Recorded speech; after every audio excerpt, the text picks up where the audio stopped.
በአንድ ደብዳቤ ምክንያት የተቀየረው የሀገር ታሪክ። ዘመኑ አገሪቱ በወራሪዎች ፈተና ውስጥ የወደቀችበት የ19ኛው ክፍለ ዘመን ማጠቃለያ ነበር። የድንበር ከተማዋ ውበት በጦርነት ጭስ ተሸፍኗል። ጠላት ከተማዋን ከብቧታል።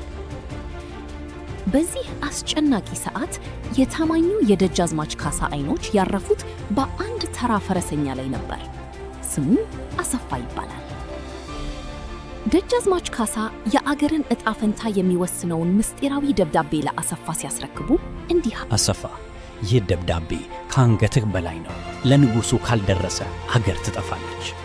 አሰፋ በአስፈሪው ጨለማ ውስጥ ፈረሱን አስገረፈ። ነገር ግን በትልቁ አደራ ጀርባ ላይ የክህደት ጥላ እንደሚያጥላ አላወቅም ነበር። ሌሊቱ ረጅምና ጨለማ ነበር።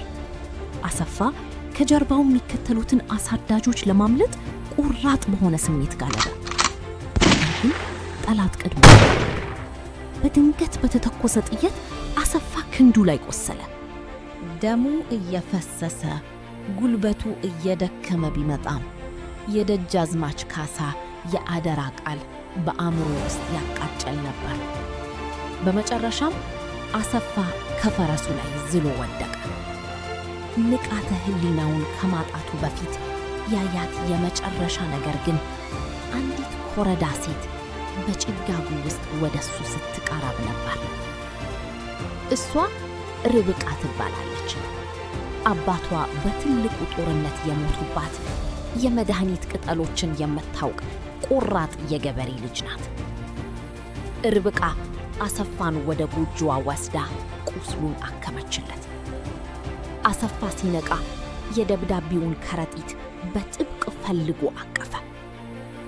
ርብቃ የአገሩን ምስጢር እንደተሸከመ ስትረዳ አይዞህ፣ ይህንን አደራ ሳታደርስ አትሞትም ስትል ቃል ገባችለት። በአሰፋና በርብቃ ጽናት ጉዞው ቀጠለ።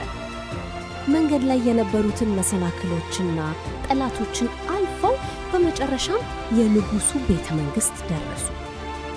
አሰፋ በጉዞ በደረሰበት ቁስል እግሩ እየተንቀጠቀጠ ደሙ እየፈሰሰ በንጉሡ ፊት ወደቀ።